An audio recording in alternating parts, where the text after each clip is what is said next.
नमस्कार दोस्तों, कैसे हैं आप सब लोग।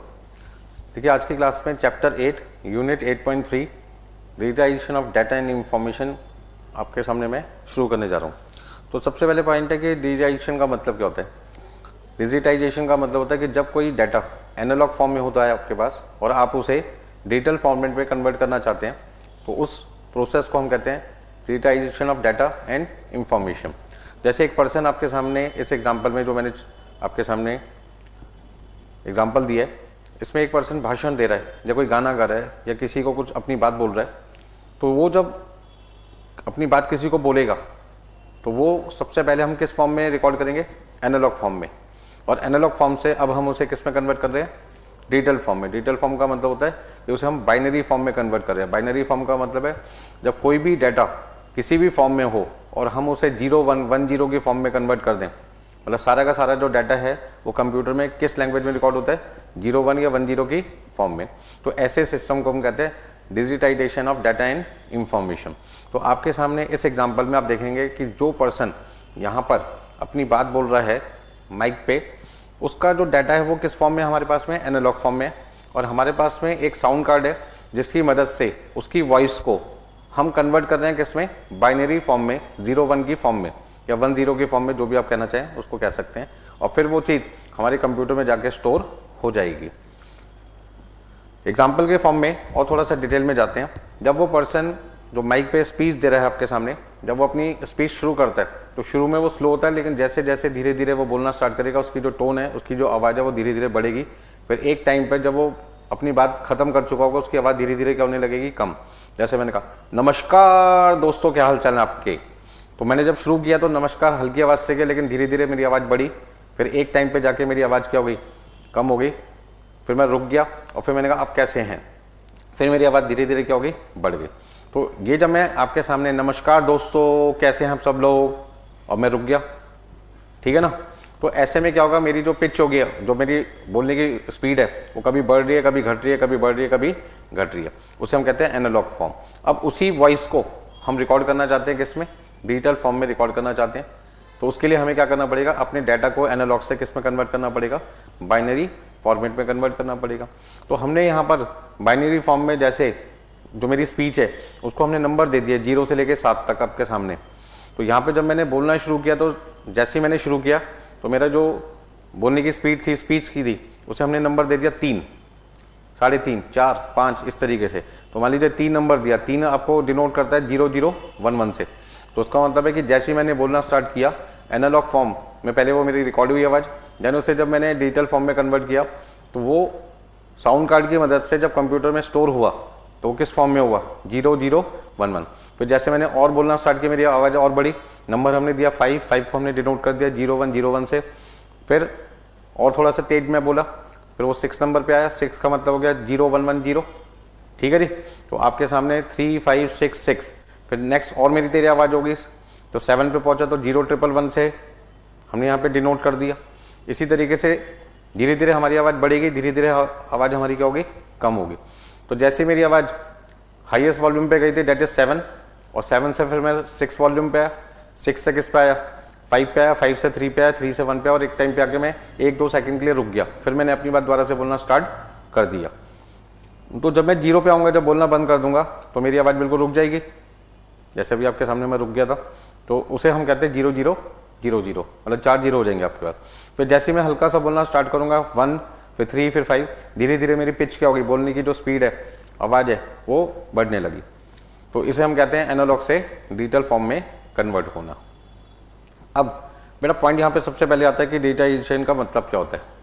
डिजिटाइजेशन का मतलब होता है, digitization implies the process of converting the data and information from analogue to digital format. जब हम अपने डाटा को, जो हमारे पास में इंफॉर्मेशन एनालॉग फॉर्म में दे रखी है, हम उसको किस में कन्वर्ट कर रहे हैं, डिजिटल फॉर्मेट में कन्वर्ट कर रहे हैं, तो उसके प्रोसेस को हम कहते हैं digitization of data. Storage form of data, data हम किस में स्टोर कर सकते हैं, हम वीडियो की फॉर्म में स्टोर कर सकते हैं, हम फोटो की फॉर्म में स्टोर कर सकते हैं। जैसे फेसबुक पे हम वीडियो भी स्टोर कर सकते हैं, फोटो भी कर सकते हैं। जो आपका स्पॉटिफाई है, जिस पे हम सॉन्ग्स स्टोर कर सकते हैं। जो डॉक्यूमेंट हमने कंप्यूटर में बना रखा है, जो हमारे पास फोल्डर होता है, फाइल होता है, हार्ड डिस्क पे हम उसको सेव कर सकते हैं। जो हमारी इमेज है, हम उसे स्टोर कर सकते हैं, ठीक है ना। अब जैसे मैंने अभी आपके सामने एग्जांपल दिया था कि मेरी क्या थी, इमेज थी, ये इमेज है, तो इमेज को भी हम क्या कर सकते हैं, स्टोर कर सकते हैं। तो स्टोर हम किस फॉर्म में कर सकते हैं, ऑब्जेक्ट की फॉर्म में कर सकते हैं, हम उसे फाइल की फॉर्म में कर सकते हैं, हम उसे इमेज की फॉर्म में कर सकते हैं। आपसे यदि कोई पूछे भाई डिजिटाइजेशन का ऑब्जेक्टिव क्या है, तो डिजिटाइजेशन का ऑब्जेक्टिव ये होता है, the objective of digitization is to create a digital surrogate of the data and information in the form of binary numbers that facilitate processing using computer। मतलब जब हमें अपनी लाइफ में कंप्यूटर्स को यूज़ करने हैं तो कंप्यूटर्स का हम तभी यूज़ कर सकते हैं जब हमारा जो डाटा है वो किस में कन्वर्ट हो जाए, बाइनरी नंबर में कन्वर्ट हो जाए। तो इसका मतलब है डिजिटाइजेशन का ऑब्जेक्टिव क्या होता है कि जो हमारा डाटा एनालॉग फॉर्म में है हम उसे किस में कन्वर्ट करना चाहते हैं, बाइनरी फॉर्मेट में कन्वर्ट करना चाहते हैं, ताकि हम उस कंप्यूटर को यूज़ कर सकें। तो हमें अपने डाटा को सैरोगेट करना पड़ेगा, मतलब कि रिप्रेजेंट करना पड़ेगा एनालॉग से किसमें, बाइनरी फॉर्मेट में। Basic objectives of digitization, digitization के आपके बेसिक ऑब्जेक्टिव क्या, it provides a wide spread access of data and information to a very large group of users simultaneously. Suppose करते हैं मैं आपको पढ़ा रहा हूँ, जो बच्चे मेरे सामने बैठे हैं वो तो मेरी क्लास देख ही पा रहे हैं, लेकिन जो बच्चे मेरे सामने नहीं बैठे वो भी मेरी क्लास देखना चाहते हैं, तो मैं अपनी रिकॉर्डेड क्लासेस उनको दे सकता हूँ, मैं अपनी लाइव क्लासेस उनको प्रोवाइड कर सकता हूँ। तो कहने का मतलब क्या है कि जब हम डिजिटाइजेशन करते हैं अपने डाटा का, तो लार्ज स्केल पे एक ही समय पर बहुत सारे लोग हमारी सर्विसेज को क्या कर सकते हैं, यूज कर सकते हैं, अवेल कर सकते हैं। It helps preservation of data for a long period. Digitization का फायदा क्या होता है कि जो डाटा आप डिजिटल फॉर्म में कन्वर्ट कर लेते हैं, मतलब बाइनरी फॉर्म में कन्वर्ट कर लेते हैं, आप उसे लंबे समय के लिए क्या कर सकते हैं, स्टोर कर सकते हैं। मतलब कि जब कभी भी आपको उसकी जरूरत होगी आप उसे रीयूज कर सकते हैं। नेक्स्ट, यदि आपसे कोई पूछे भाई इंडिया के अंदर अब तक का सबसे बड़ा कौन सा प्रोजेक्ट है जिसके अंदर हमने डिजिटाइजेशन का यूज किया, तो आपका आंसर है unique identification number, that is Aadhaar card. तो आपने देखा होगा कि जो आधार होता है वो हमारा सबसे बड़ा अभी तक का इंडिया का लार्जेस्ट डिजिटाइजेशन प्रोजेक्ट है। डिजिटाइजेशन मतलब इसमें हमारा फायदा क्या हुआ, आधार बनाने का फायदा क्या हुआ, आधार से एक हमें पहचान मिली कि हम एक भारतीय हैं, और मतलब हमारे को एक पहचान मिली कि भाई हम एक इंडियन तो है ही हैं, इंडियन के साथ साथ हमारे को ये पता चला कि भाई हमारे फादर कौन है, हमारा सर नेम कौन है, हमारी मदर का नेम कौन है, मतलब माँ बाप की भी नाम आपको उस आधार कार्ड में मिलेगा, हमारा एड्रेस भी आपको उसमें मिलेगा, हमारी फोटो भी मिलेगी। मतलब कि हम उस आधार से पर्सन का नेम, पर्सन की फोटो, पर्सन का पेरेंट्स के नेम और उनका सर नेम क्या है और उनका एड्रेस क्या है, सब चीज़ हम क्या कर सकते हैं, पहचान सकते हैं। मतलब एक तरीके से हमारे को आधार बनाने का पर्पस क्या था कि हम यहाँ पर एक पहचान देना चाहते हैं हर भारतीय नागरिक को। अब उससे फ़ायदा क्या होगा, उससे बहुत फ़ायदा है कि यदि उसे कोई गुड्स खरीदना है या कोई मान लीजिए सपोज करते हैं कोई डॉक्यूमेंट गवर्नमेंट से रिलेटेड है, कोई नॉन गवर्नमेंट से रिलेटेड है, कोई भी उसको सर्विस लेनी है, तो वो अपना आधार कार्ड दिखाएगा और वो अपनी पहचान दिखा देगा। जैसे वो आधार कार्ड नंबर देगा, वो आधार कार्ड नंबर जैसे ही हम यहाँ पे उसके अंदर हम एंटर करेंगे तो उस पर्सन की हमारे पास में सारी डिटेल्स आ जाएगी। जैसी डिटेल्स आ जाएगी, हमको जो पर्सन ने अपना डाटा प्रोवाइड किया हमारे पास क्या आ जाएगा, ऑथेंटिक प्रूफ आ जाएगा कि हाँ ये जो बंदा हमें बता रहा है इसने फर्जी कार्ड नहीं बना रखा, ये डाटा गवर्नमेंट के रिकॉर्ड में मेंटेन है। तो हम उसकी जो पहचान है उसको सुनिश्चित कर सकते हैं कि हाँ भाई वो बिल्कुल सही हमारे सामने अपना रिप्रेजेंटेशन कर रहा है। ठीक है ना। तो बहुत सारे फायदे हैं आधार के। आप यदि कोई भी मतलब सरकारी प्रॉपर्टी खरीदते हैं तो वो आपसे आधार मांगते हैं। ठीक है जी। आप कोई क्रेडिट कार्ड बनवाते हैं, कोई लाइसेंस बनवाते हैं, कोई भी आप डॉक्यूमेंटेशन का काम करते हैं, तो आज की डेट में हमें किसकी जरूरत पड़ती है, आपको यदि सिम कार्ड खरीदते हैं तो आपको क्या नंबर देना पड़ता है, आधार कार्ड नंबर देना पड़ता है, उसमें सारी इंफॉर्मेशन आ जाती है। तो कोई भी पर्सन किसी दूसरे पर्सन के साथ में कोई धोखाधड़ी ना कर सके, चीटिंग ना कर सके, उसको पकड़ने के लिए हमने क्या बना रखा है, आधार बना रखा है। नेक्स्ट, यदि आपसे पूछे भाई डिजिटाइजेशन क्यों करते हैं, मतलब इसका पर्पस क्या है, इसके मतलब ऑब्जेक्टिव्स क्या हैं, इसका रीजंस क्या है, वाई वी डू डिजिटाइज। तो डिजिटाइजेशन करने का जो पर्पज है वो बहुत सारे पर्पज हैं। इजी रिट्रीवल, मतलब कोई भी डाटा हमें जब भी चाहिए हम आसानी से उसको क्या कर सकते हैं, रिट्रीव कर सकते हैं, ढूंढ सकते हैं। Improve classification and indexing for documents, this help in retrieval of the record. मतलब जो हमारे डाटा हैं हम उसका क्लासिफिकेशन को इंप्रूव कर सकते हैं, उसको इंडेक्सिंग कर सकते हैं, जो भी हमारा डॉक्यूमेंट है, और जब चाहें हम उसको ढूंढ सकते हैं। जैसे कंप्यूटर है, उस कंप्यूटर में जब हम जाते हैं तो सपोज करते हैं मेरे से कोई बच्चा कहता है सर आप पेपर नंबर 8 के नोट्स भेज दो, पेपर नंबर 11 के नोट्स भेज दो, पेपर नंबर 12 के नोट भेज दो, पेपर नंबर 16 के नोट भेज दो। तो मुझे क्या करना पड़ता है, कंप्यूटर के अंदर जो मैंने फोल्डर बना रखा है उस फोल्डर के अंदर मैं एक सब फोल्डर बनाऊंगा, फिर फाइल बनाऊंगा, उस फाइल का एक नाम रख दूंगा, पेपर नंबर 10, पेपर 8, पेपर 9, इस तरीके से जो भी सब्जेक्ट मैं बच्चों को टीच करता हूँ। तो जो बच्चा मुझसे जो डॉक्यूमेंट मांगता है मैं इमीडिएटली उसको सिलेक्ट करता हूँ और बच्चे को क्या करता हूँ, भेज देता हूँ। एक्सेस टू मैनी, डिजिटाइजेशन का सबसे बड़ा फायदा क्या कि एक ही टाइम पर हम एक से ज़्यादा लोगों को अपनी जो इंफॉर्मेशन है वो शेयर कर सकते हैं। मतलब बहुत सारे लोग हमारी इंफॉर्मेशन एक साथ यूज़ कर सकते हैं। तो डिजिटाइज रिकॉर्ड में be access by more than 1 person simultaneously. मतलब आप सपोज करते हैं दिल्ली में, दूसरा बंदा चंडीगढ़ में, तीसरा मान लीजिए जापान में, कोई अमेरिका में बैठा हुआ है, ठीक है ना। तो वो यदि उसके पास में मेरे पासवर्ड है मेरी बैंक डिटेल्स के, तो वो कहीं पर भी बैठ के मेरी इंफॉर्मेशन को क्या कर सकता है, एक्सेस कर सकता है। बात समझ में आ रही है। तो आप आसानी से अपनी इंफॉर्मेशन कहीं पर भी किसी को भी दे सकते हैं, खुद भी दे सकते हैं। मान लो आज मैं दिल्ली में बैठा हूँ और मेरी इंफॉर्मेशन, मेरी जो पासबुक है उसका बैलेंस मुझे चेक करना है, तो जरूरी नहीं है कि मैं अपनी दिल्ली के अंदर जो मेरी ब्रांच है जहाँ पे मेरा बैंक अकाउंट है मैं वहाँ पे जाऊँ और वहाँ से पता लगाऊँ। मैं एटीएम मशीन में जा सकता हूँ। मेरे पास में सपोज करते हैं बहुत सारे ऐप्स हैं, उन ऐप में मैंने अपनी बैंक की डिटेल्स डाली और वहाँ पर जो भी मेरे पास बैलेंस चेक करने का तरीका था, जैसे मान लीजिए सपोज करते हैं पेटीएम हो गया या आपके पास में गूगल पे हो गया या फ़ोन पे हो गया, इन सब में एक फैसिलिटी है कि हम अपना बैलेंस कहीं पे भी कहीं चेक कर सकते हैं। दिल्ली में, दिल्ली के बाहर किसी भी स्टेट में, किसी भी गाँव में, आपको सिर्फ इंटरनेट सर्विस चाहिए, इंडिया से बाहर आप कहीं जाएं, आप इमीडिएटली पता लगा सकते हैं कौन सी ट्रांजैक्शन आपके बैंक पे हुई है, कौन सी नहीं हुई, कितना पैसा आया, कितना पैसा गया। जरूरी नहीं है कि आप हमेशा वो इन्फॉर्मेशन चेक करने के लिए बैंक में जाएं। पहले क्या होता था कि जब भी मतलब डिजिटाइजेशन से पहले क्या होता था, मेरे अकाउंट में कितने पैसे आए, कितने पैसे गए, कौन सा चेक क्लियर हुआ, कौन सा नहीं क्लियर हुआ, कौन सा डिसऑनर हो गया, इसके लिए मुझे बार बार बैंक के चक्कर काटने पड़ते थे।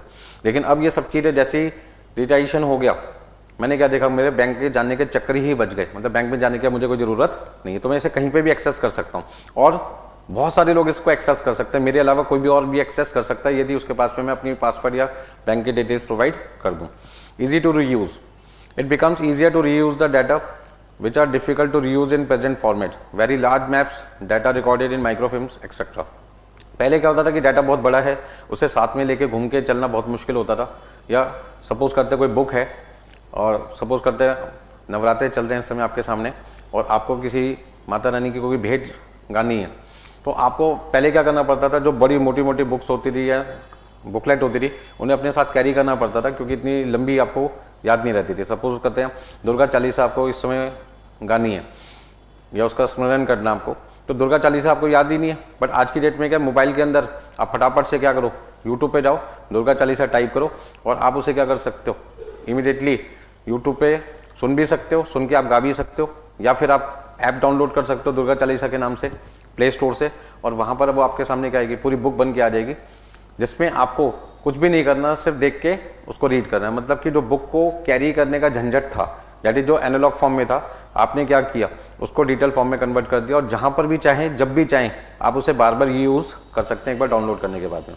Quick processing helps in work processing, मतलब आप फटाफट से किसी काम को इमीडिएटली कर सकते हैं, इसके लिए आपको वेट करने की जरूरत ही नहीं है। अब मान लीजिए सपोज करते हैं कि 5 लोग हैं, पांचों को सपोज करते हैं दुर्गा चालीसा गानी है, लेकिन बुक एक है, तो अब पांचों बंदे एक बुक से कैसे गए।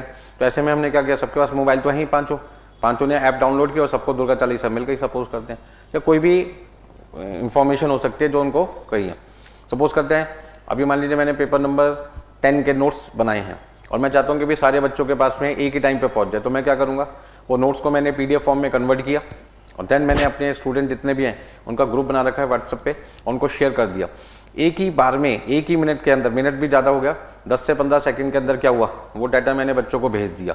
एक बार में मान लीजिए 500 बच्चों के पास चला गया। अब हुआ क्या कि कुछ बच्चे ऐसे भी होंगे जो ग्रुप में नहीं है या ऐड नहीं कर पाया मैं, या हो सकता है ग्रुप से एग्जिट हो गया हूँ किसी वजह से, तो उन बच्चों ने मेरे से कहा कि सर जी मेरे पास तो आया नहीं, आप मेरे को भेज दो। तो मैं क्या करूँगा, उस मोबाइल के अंदर जो डाटा मैंने सेव कर रखा था इमीडिएटली क्या करूँगा, उसे भी भेज दूंगा। तो उसका रीयूज़ करना मेरे लिए क्या आसान है। लेकिन ये कब पॉसिबल है, जब मैं अपने डाटा को एनालॉग फॉर्म से किस में कन्वर्ट करूंगा, बाइनरी फॉर्मेट में कन्वर्ट करूंगा, जिसको हम कहते हैं digitization. Integration, higher integration with business information system, मतलब कि इंटीग्रेशन का मतलब क्या होता है, चीज़ों को जोड़ना।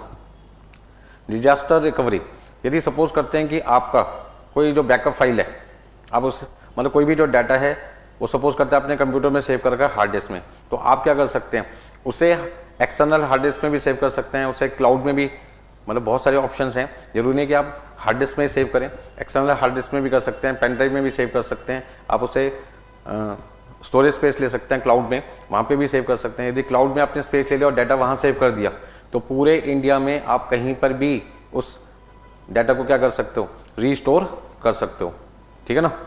एक्सेस फ्रॉम एनी लोकेशन, किसी भी लोकेशन से एक्सेस कर सकते हो अपने डाटा को। इंप्रूव प्रोडक्टिविटी, प्रोडक्टिविटी का मतलब क्या, कम समय में इमीडिएटली आपको जो इन्फॉर्मेशन चाहिए आपको मिल रही है तो आपकी इसकी प्रोडक्टिविटी क्या होगी, बढ़ेगी। लेस स्टोरेज स्पेस, अब इतनी मोटी मोटी जो बुक्स हैं हमने उनको क्या किया, स्कैनर के थ्रू उनको स्कैन किया, इमेजेस में कन्वर्ट किया, देन हमने उसको क्या किया, बाइनरी फॉर्म में कन्वर्ट कर दिया।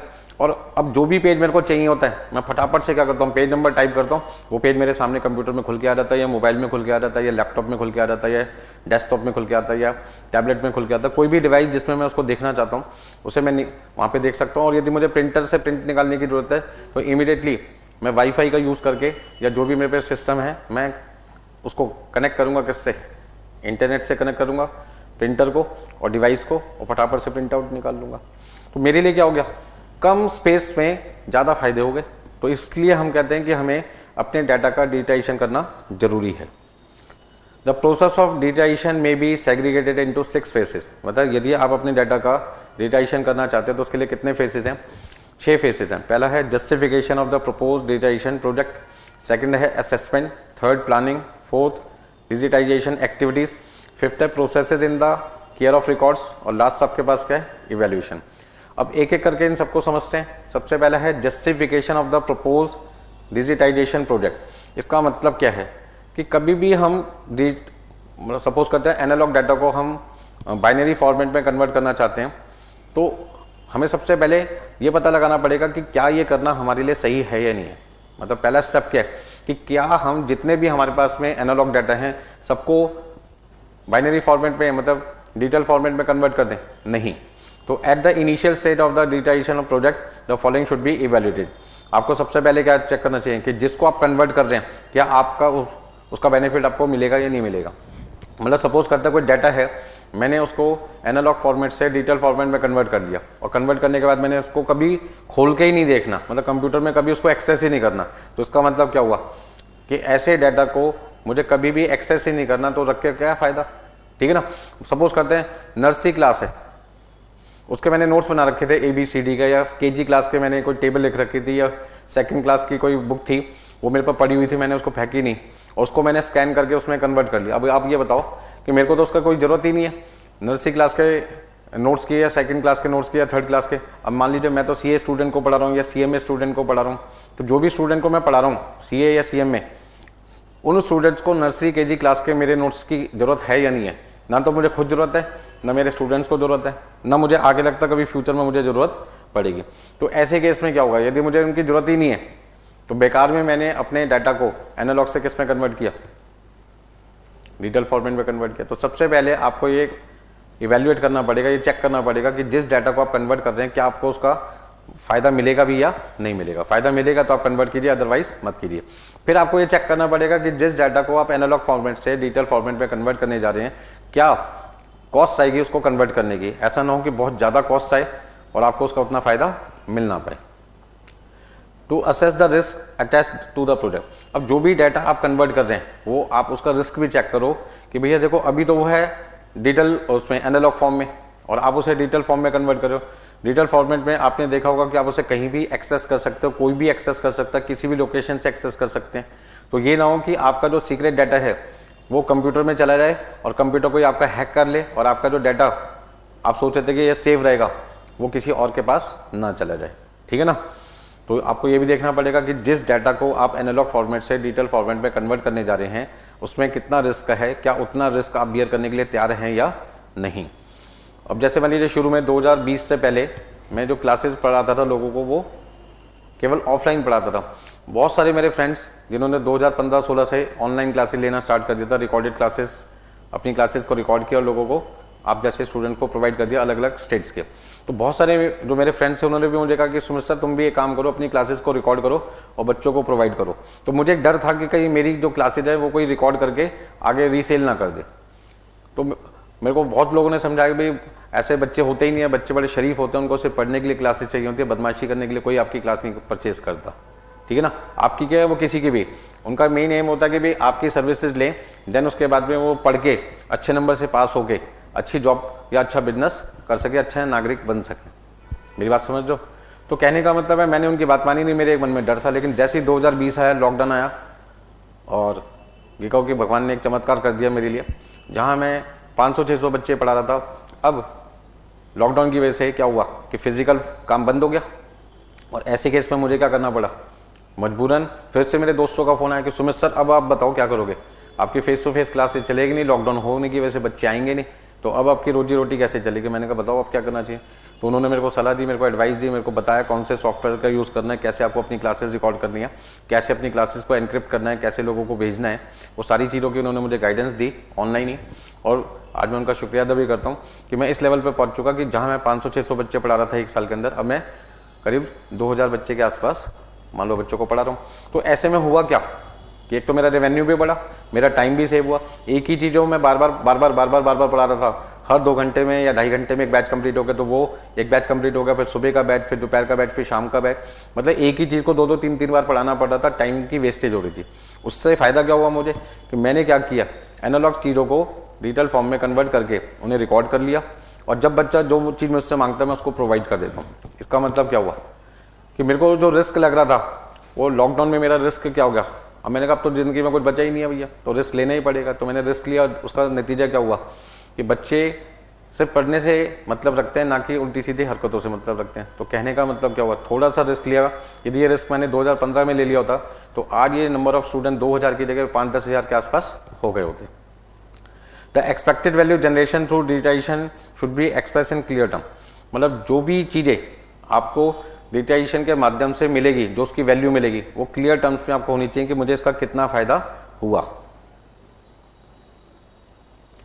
सेकंड आपके पास है असेसमेंट। देखिए हर ऑर्गेनाइजेशन, हर इंस्टीट्यूशन, हर बिजनेस सारे डॉक्यूमेंट्स को कभी भी डिजिटाइज नहीं करता। हर छोटी छोटी चीज़ों को हम डिजिटाइज थोड़ी करते हैं। आज मैंने खाना खाया, आज मैं अपने दोस्त से मिला, यह हम एक कॉपी में तो लिख लेते हैं, लेकिन क्या उस चीज़ों को हम कन्वर्ट करते हैं बाइनरी फॉर्म में? नहीं। आज मैंने 5 दोस्तों से बात करी, आज मैंने 10 लोगों से बातचीत की, आज मैंने कॉस्टिंग की क्लासेस ली, आज मैंने कॉस्टिंग में 5 क्वेश्चन कराए, आज मैंने बीडीए में 10 क्वेश्चन कराए, आज मैंने बीडीए का लेक्चर नंबर 3 रिकॉर्ड किया। ये सारी चीज़ें मैं सिर्फ अपने मन में बोल रहा हूँ या मैं किसी पेपर पे लिखूंगा जो एनालॉग फॉर्म में होगा, लेकिन मैं हर छोटे छोटे पॉइंट्स को किस में कन्वर्ट नहीं करूंगा? डिजिटाइजेशन। ऐसी बिजनेस होते हैं, ऐसे इंस्टीट्यूशंस होते हैं, बहुत सारे ऑर्गेनाइजेशंस होते हैं जो हर चीज़ को डिजिटाइज नहीं करते। तो सबसे पहले आपको क्या देखना पड़ेगा? The data that required digitisation is to be decided on the basis of content and context. मतलब आपको सबसे पहले देखना पड़ेगा कि जो डाटा का डिजिटाइजेशन करना है, ठीक है ना, वो किसके बेस पे होना चाहिए, क्या कंटेंट है और क्या उसका कॉन्टेक्स्ट है। मतलब क्या क्या चीज़ें हमारे पास अवेलेबल हैं जिनको हमें डिजिटाइजेशन में कन्वर्ट करना है, और किसके बारे में है, क्या जिस पर्सन के बारे में वो इंफॉर्मेशन दे रखी है वो इंफॉर्मेशन हमारे काम की है, तो हम उसको एनालॉग फॉर्म से डिजिटल फॉर्म में कन्वर्ट करेंगे, अदरवाइज नहीं करेंगे। ठीक है ना। सपोज करते हैं आपके घर में 3-4 रिलेटिव आपके पास आए और उन्होंने अपने बारे में बताया कि जी मैंने यहाँ से कॉलेज किया, मेरे इतने मार्क्स 12th में आए थे, इतने 11th में आए थे। हर 5 दोस्त अपनी अपनी इंफॉर्मेशन दे रहे हैं, तो वो इंफॉर्मेशन आपके लिए काम की थोड़ी है। वो तो सुनने में ठीक था, उसने अपनी बताई, हमने भी अपनी बताई, तो क्या मैं उसका एनालॉग फॉर्म से बाइनरी फॉर्म में कन्वर्ट करना चालू कर दूंगा? नहीं, मुझे उसकी जरूरत ही नहीं है। पहली बात, वो इंफॉर्मेशन किसकी थी? मेरे दोस्तों की। क्या वो काम की बात थी मेरे लिए? नहीं। उन्होंने क्या क्या इंफॉर्मेशन दी, स्कूलिंग कहाँ से की, उनकी क्या स्कोर रहा है 11th-12th में, क्या रहा, उन्होंने कौन सी स्ट्रीम ली, उन्होंने क्या काम किया, ये इनसे मेरे को कोई लेना देना नहीं है। Next point, some data may be digitised in a consolidated format and some in the detail format. जो डाटा हमारे पास होता है वो कंसोलिडेटेड फॉर्मेट में भी हो सकता है डिजिटाइज, और किस में भी हो सकता है? डिटेल फॉर्मेट में भी। अब ये डिपेंड करता है कि जो डाटा हम डिजिटाइज कर रहे हैं वो हम किस में चाहते हैं, कंसोलिडेटेड फॉर्म में चाहते हैं, डिटेल फॉर्म में चाहते हैं। उसी फॉर्मेट के हिसाब से हम अपने डाटा को कन्वर्ट करेंगे। For assessment, files, tables, documents etcetera should be access. Assessment के टाइम पर हमें अपनी फाइल्स, जो डॉक्यूमेंट्स हैं, जो टेबल्स हैं, उन तक पहुंचने की हमारे पास क्या होनी चाहिए? परमिशन होनी चाहिए। मतलब जो भी चीज़ें हमें एक्सेस करनी है, जिनका भी हमें इवैल्यूएशन करना है, मूल्यांकन करना है, उन तक पहुंचने के लिए हमारे पास क्या होना चाहिए, सफिशिएंट डाटा होना चाहिए, फाइल्स होनी चाहिए, डॉक्यूमेंट्स होने चाहिए, ताकि हम उनको एक्सेस करके ही ये डिसीजन कर सके कि क्या इसको डिजिटाइज करना चाहिए या नहीं करना चाहिए। जो सॉफ्टवेयर, जो हार्डवेयर जिनका यूज करके हमें अपने एनालॉग डाटा को डिजिटल फॉर्मेट में कन्वर्ट करना है, हमें उनका पता होना चाहिए कि कौन से सॉफ्टवेयर की हमें जरूरत पड़ेगी, कौन से हार्डवेयर की हमें जरूरत पड़ेगी, ठीक है ना। जो पर्सन हमारा एनालॉग फॉर्म को डिजिटल फॉर्म में कन्वर्ट करेगा, बाइनरी फॉर्मेट में कन्वर्ट करेगा, वो सही पर्सन हमारे पास होना चाहिए। ऐसा ना हो कि एक कॉबलर मोची, ठीक है ना, एक सोनार जो सोने को पिघला के ज्वेलरी बना रहे, हम उसको बुला लाते हैं। मैंने कहा भाई एक काम कर, मेरे डाटा को स्कैन करके तू डिजिटल फॉर्म में कन्वर्ट कर दे, उसको समझ ही नहीं आ रहा, उसका काम ही नहीं है ये। तो उसके लिए मुझे क्या चाहिए, एक कंप्यूटर ऑपरेटर चाहिए, एक कंप्यूटर स्पेशलिस्ट चाहिए जिसको सारी इंफॉर्मेशन पता हो कंप्यूटर में कि कैसे स्कैन करते हैं, कैसे स्टोर करते हैं, जब स्टोर कर रहे हैं तो क्या वो पिक्चर जो हमने स्टोर की है वो सही तरीके से स्टोर हुई है नहीं, क्या पिक्चर क्वालिटी में कोई कमी तो नहीं है। तो उसके पास में एक मतलब जो नॉलेज है वो सफिशिएंट नॉलेज होनी चाहिए एनालॉग डाटा को किस में कन्वर्ट करने की, बाइनरी फॉर्म में कन्वर्ट करने की। The risk assessment at this level, for example possibility of natural disaster and cyber attacks etcetera also need to be completed. कहने का मतलब है कि जब भी हम अपने डाटा को एनालॉग फॉर्म से बाइनरी फॉर्म में कन्वर्ट करेंगे, कहीं ना कहीं नेचुरल डिजास्टर भी हो सकते हैं, मतलब कि बाढ़ भी आ सकती है, तूफान भी आ सकता है, साइक्लोन भी आ सकती है। अभी आपने देखा होगा कि बहुत सारे एरिया में, जैसे आप देखेंगे कुल्लू मनाली है, मनाली साइड पर आपने देखा होगा कि बहुत ज़्यादा बारिश आ गई, हरिद्वार में बहुत ज़्यादा बारिश आ गई, बहुत सारे घरों, बहुत सारे स्कूल कॉलेजेस क्या हो गए, बहुत ज़्यादा पानी आने की वजह से, बाढ़ आने की वजह से पानी में बह गए। तो उनका जो डाटा है वो क्या हो गया, तबाह हो गया। तो उसके लिए आपको क्या करना चाहिए था, अपना जो डाटा है वो कंप्यूटर में तो सेव करना ही चाहिए, हार्ड डिस्क में, साथ साथ आपको क्या करना चाहिए, एक्सटर्नल हार्ड डिस्क भी अपने पास रखनी चाहिए जहाँ आप अपने घर पे स्टोर कर सकते हैं, या क्लाउड जो आपका स्टोरेज होते हैं उसमें अपना डाटा स्टोर करना चाहिए, ताकि दोबारा से आप उस डाटा को रिट्रीव कर सकें। साइबर अटैक्स का जो खतरा है उसको भी आपको एक्सेस करना चाहिए। नेक्स्ट आपके पास है planning. Successful execution of digitisation project needs regular planning. मतलब आपके पास में यहाँ पे क्या होना चाहिए कि जब आप किसी भी प्रोजेक्ट को डिजिटाइज करना चाहते हैं तो उसके लिए आपको क्या होनी चाहिए, सावधानी पूर्वक योजना बनानी पड़ेगी। सावधानी पूर्वक का मतलब है कि उससे रिलेटेड जितने भी खतरे हैं उनका आपको आभास होना चाहिए, उनके पास में सॉल्यूशन होना चाहिए कि यदि कल को कोई वायरस आ जाएगा तो उसका हमारे पास एंटीवायरस होना चाहिए। कोई यदि बंदा हैक करने की कोशिश कर रहा है तो उसको हैक ना करने दें, ठीक है ना। कोई बंदा यदि हमारे डाटा के पासवर्ड पता चल गए, ठीक है ना, तो कैसे हमें पता चलेगा कि वो बंदा हमारे सिस्टम को खोलने की कोशिश कर रहा है। तो हमारे पास अलार्म सिस्टम होना चाहिए कि जैसे कोई भी पर्सन हमारे कंप्यूटर को ऑन करे, इमीडिएटली हमारे मोबाइल पे मैसेज आ जाए कि आपका जो सिस्टम है वो ऑन हो गया। तो हम क्या कर सकते हैं, उसको फ्रॉड होने से क्या कर सकते हैं, रोक सकते हैं। Stages of planning. जब हम प्लानिंग करते हैं किसी भी डाटा को एनालॉग से किस में कन्वर्ट करने की, बाइनरी फॉर्मेट में, जिसे हम कहते हैं डिजिटाइजेशन प्रोजेक्ट, तो उसके लिए हमें क्या क्या प्लानिंग करनी पड़ती है। Selection of digitisation approach, project documentation, resource management, technical specification, risk management, ये सारे पॉइंट लगभग मैं अभी आपके सामने डिस्कस कर चुका हूँ। हाँ, in planning the following point should be taken into consideration. मतलब योजना बनाते समय हमें कुछ बातों का ध्यान में रखना चाहिए। पहला यह तय करना कि जब हम डिजिटाइजेशन कर रहे हैं तो उस समय वो काम हमें खुद करना है या हमें आउटसोर्स से करवाना है। सपोज करते हैं कि मैं आपको नोट्स बना के देना चाहता हूँ, बट मेरे पास खुद समय नहीं है कि मैं नोट्स बना के दे सकूँ, क्योंकि मान लीजिए मुझे रिकॉर्डिंग करनी है और इस समय मुझे बच्चों को अलग से नोट्स भी भेजने हैं। तो मैंने क्या किया कि रिकॉर्डिंग का काम तो मुझे ही करना है, तो मैं खुद कर रहा हूँ। तो कुछ काम मैं खुद कर रहा हूँ और कुछ काम मैं अपने आउटसोर्स को दे रहा हूँ। आउटसोर्स का मतलब है वो पर्सन जो टाइपिंग का काम करते हैं। मैंने उनको कहा कि भैया मुझे 2017 से लेके 2022-23 तक जितने भी पेपर हो चुके हैं उनके सजेस्टेड आंसर्स एक साथ चाहिए, मुझे उन सबके MCQ चाहिए, मुझे उनके सबके true false filling the blanks चाहिए, ठीक है, ताकि कोई बच्चे यदि ओल्ड सिलेबस का या न्यू सिलेबस का है सबको सब कुछ मिल सके। यदि ओल्ड सिलेबस वाला है तो उसके पास MCQ भी होंगे, ट्रू फॉल्स भी होंगे, मैचिंग भी होंगे, लेकिन यदि कोई बच्चा न्यू सिलेबस का है तो उसको तो सिर्फ MCQ चाहिए। तो मैंने क्या किया कि जितने भी तरीके के MCQ हैं, इंस्टीट्यूट जो अब तक बिट्स फॉर्मेट में दे चुका है या किसी भी फॉर्मेट में दे चुका है, वो काम मैंने उस बंदे को दे दिया। तो मैंने क्या किया, कुछ काम मैंने इन हाउस खुद किया और कुछ काम मैंने क्या किया, बाहर से करवा लिया। तो सबसे पहले हमें प्लानिंग करनी पड़ेगी कौन सा काम हमें खुद करना है, कौन सा काम हमें बाहर से करवाना है। Right whether the digitisation work be completed on demand और इन बैचेस, मतलब कि जो काम हमें करना है उस काम को हमें डिमांड पे पूरा करना चाहिए या बैचेस में पूरा करना चाहिए। मतलब कि जैसे हमें काम मिल रहा है वो काम हमें कैसे करना चाहिए, मतलब हमें पता लगाना पड़ेगा कि काम हमें जब कोई ऑर्डर करे तब हम उसको पूरा करें, या छोटे छोटे बैचेस हमने बना रखे हैं उस बैचेस में हमें पूरा करना है, ये सारी चीज़ें। Digitisation activities after completion of assessment and planning phase, मतलब जब आपका असेसमेंट भी हो गया, प्लानिंग भी बन गई, तो अब आपको क्या करना पड़ेगा, आपको अब स्टार्ट करना पड़ेगा कि यार अब हमें अपना एनालॉग डाटा को डिजिटल फॉर्म में कन्वर्ट करना शुरू कर देना चाहिए। तो इसके अंदर हमारे पास में 6 स्टेजेज होते हैं जब हम अपने डाटा को एनालॉग फॉर्म से किस में कन्वर्ट करते हैं, डिजिटल फॉर्म में कन्वर्ट करते हैं। तो पहला होता है planning. The planning schedule is prepared at the first stage, जिसका मतलब है कि किस चीज़ को हमें डिजिटाइज करना है, हमें वो पता होना चाहिए। पता चला कि यार किसी और गलत डॉक्यूमेंट को हमने स्कैन कर दिया और हमें उसकी ज़रूरत ही नहीं थी। अब मान लीजिए मुझे 10th की मार्कशीट चाहिए और 12th की मार्कशीट चाहिए अपनी लाइफ के अंदर। 10th की मार्कशीट मुझे क्या बताता है, मेरा डेट ऑफ बर्थ का सर्टिफिकेट का काम करता है, और 12th ये बताता है कि भाई मैंने कौन सी स्ट्रीम में पास किया, ठीक है जी। तो जब भी मैं अब आगे मान लीजिए BCom करता हूँ, MCom करता हूँ या कोई प्रोफेशनल कोर्स करता हूँ, तो वो मेरे से कभी भी नर्सरी, KG, 11, 12, 9, 10th में मेरे से 10th और 12th की मार्कशीट मांगते हैं, उसके अलावा कभी कुछ मांगते ही नहीं है। और आज तो बहुत बढ़िया सिस्टम हो गया कि अब जो 11, 12 की मार्कशीट के पहले हम फोटोकॉपी सबमिट कराते थे, अब आपके पास में सिस्टम आ गया है, ठीक है ना, डिजी लॉकर जिसको कहते हैं।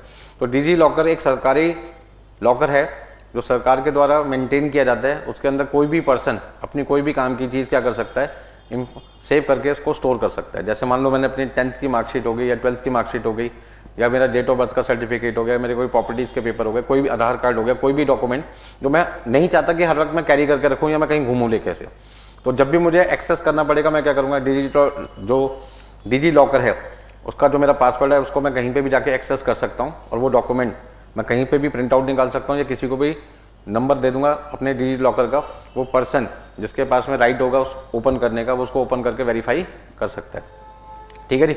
उसमें आप मार्कशीट स्टोर कर सकते हैं, कोई भी चीज़ स्टोर कर सकते हैं जो आपको चाहिए बार बार। तो क्या मेरा क्वेश्चन आपसे ये था कि नर्सरी KG से लेके 12th क्लास तक की जितनी भी मार्कशीट थी, क्या आपको सबकी जरूरत पड़ती है फ्यूचर में? नहीं। तो आप केवल किसको डिजिटाइज करोगे, वो डॉक्यूमेंट डिजिटाइज करोगे जिसकी रिक्वायरमेंट आपको फ्यूचर में होगी, that is 10th and 12th। Capture, calibration of hardware oblique software and scanning etcetera is done next. मतलब अगला काम क्या है, डॉक्यूमेंट को सिलेक्ट करने के बाद आपको हार्डवेयर और सॉफ्टवेयर का यूज कर उसका स्कैनिंग का काम शुरू करना है। स्कैनिंग करने के बाद जब आप स्कैन कर लेते हैं तो सबसे पहले आपको चेक करना पड़ेगा कि जो डॉक्यूमेंट आपने स्कैन किया है वो उसकी पिक्चर क्वालिटी कैसी है, उसका कलर कैसे है, उसके वर्ड्स कैसे हैं। यदि उसमें कोई कमी है तो उसको फिर से दोबारा से ठीक करो, एडिटिंग करो, ठीक है ना, क्रॉपिंग करो, कोई चीज़ जो आपको चाहिए वो मिल रही है या उससे फालतू मिल गई। सपोज करते हैं कोई फोटो है वो आपको क्रॉप करनी है और आप चाहते हैं कि उसमें 3 लोगों की फोटो है, सिर्फ आपकी और आपके दोस्त की फोटो है, तीसरे बंदे की फोटो नहीं चाहिए। तो आपने जब स्कैन किया तो स्कैन के अंदर 3 लोगों की फोटो आई होगी, लेकिन आपको तो सिर्फ 2 लोगों की चाहिए, तो आपको क्या करना पड़ेगा, क्रॉप करना पड़ेगा। क्रॉप करने के बाद फिर आपको क्या करना पड़ेगा, फिर से क्वालिटी कंट्रोल चेक करना पड़ेगा, सेकेंडरी क्वालिटी कंट्रोल। अब final check of quality is done on randomly selected sample, ठीक है जी। लास्ट आपके पास है storage and management. Finally user copies are created and uploaded to the dedicated storage space after doing file validation. मतलब जब आपने क्रॉप कर लिया और आपको लगा कि अब कोई कमी नहीं है तो आप उसको क्या करते हैं, सेव करते हैं, सेव करने के बाद स्टोर करते हैं और जहां जहां आपको उसको भेजना है या लोकेट करना है आप उसको लोकेट करते हैं। इस तरीके से आपका डिजिटाइजेशन का काम शुरू होता है। नेक्स्ट आपके पास है ये एग्जाम्पल, जिसके अंदर सबसे पहले हमारे पास डॉक्यूमेंट है जिसको हमने स्कैन करना है, जो एनालॉग फॉर्म में था हमने उसको स्कैनर के थ्रू स्कैन किया, फिर उसके अंदर एडिटिंग की जरूरत पड़ी तो हमने उसको एडिटिंग किया, एडिटिंग काम पूरे होने के बाद हमने फिर उसको एनालाइज किया कि उसमें कोई कमी तो नहीं रहेगी। उसके बाद हमने क्या किया, उसको OCR फॉर्म में कन्वर्ट किया, देन उसको सेव किया। सेव करने के बाद अब वो सेव हमें किस में करना है, वर्ड फॉर्म में करना है या मान लीजिए HTML फॉर्म में करना है या एक्सेल में करना है, PPT में करना है, किस फॉर्मेट में करना है। उसे सेव करने के बाद हम उसको ट्रांसफर कर देते हैं जहाँ पे हमें उसको स्टोर करना है। नेक्स्ट आपके पास है प्रोसेस, मतलब 5th phase, processes in the care of records. अब आप ये देखिए भाई, जब आपका जो डाटा है जो पहले आपके हाथों में था अब वो कंप्यूटर में कन्वर्ट हो चुका है, मतलब कंप्यूटर में स्टोर हो चुका है, और कंप्यूटर का एक्सेस यदि किसी को मिल गया तो आपका जो डाटा है वो किसी के पास भी ट्रांसफर हो सकता है और वो उसका मिसयूज कर सकता है। जैसे आपका आधार कार्ड हो गया, आपका पैन कार्ड हो गया, आपके डॉक्यूमेंट्स हो गए, तो उसका मिसयूज करके वो आपके नाम पे लोन ले सकता है। पता चला कि लोन किसी और ने लिया और उसका भुगतान आपको करना पड़ रहा है और आपके जो प्रॉपर्टीज है वो मॉर्गेज हो गए तो नुकसान हो सकता है। तो उसका मतलब जो हम अपने डाटा को डिजिटाइज कर चुके होते हैं तो हमें उनकी केयरिंग भी करनी पड़ती है अपने रिकॉर्ड्स की। तो once the digitisation of records is complete there are few additional requirement of data management. Permission for accession of data, मतलब कि जो हमारा डाटा है उसकी परमिशन एक्सेस करने की क्या हम किसी को भी देते हैं। सपोज करते हैं मैं अपने घर में घुस रहा हूँ, ठीक है जी, तो सबसे पहले मैं एक सोसाइटी में रहता हूँ, उस सोसाइटी में जब मैंने एंट्री की तो वहाँ पे गार्ड मिला मेरे को, ठीक है ना, उस गार्ड ने गेट खोला तो क्या मैं उसको अपने लैपटॉप की, अपने ऑफिस के जो मेरे कंप्यूटर की पासवर्ड्स हैं उन सब की इंफॉर्मेशन उसको दे दूंगा? नहीं। तो किसको देनी है किसको नहीं देनी ये मुझे डिसाइड करना पड़ेगा। इंटेलेक्चुअल कंट्रोल ओवर डाटा, मतलब जो डाटा हमारे पास में है उसमें ऐसे बंदों के पास में कंट्रोल होना चाहिए जो बहुत ही तेज दिमाग वाले हों, मतलब जो उसका यूज कैसे करना है उनको पता होना चाहिए, ठीक है ना। तो मान लीजिए जो पर्सन उस डाटा का यूज सही तरीके से करेगा उसी को मुझे वो इंफॉर्मेशन प्रोवाइड करनी है। क्लासिफिकेशन, कौन सा डाटा किसको देना है, कौन सा मेरे लिए हाई रिस्की है, कौन सा लो रिस्की है, कौन मीडियम रिस्की डाटा है, उसका क्लासिफिकेशन करना पड़ेगा।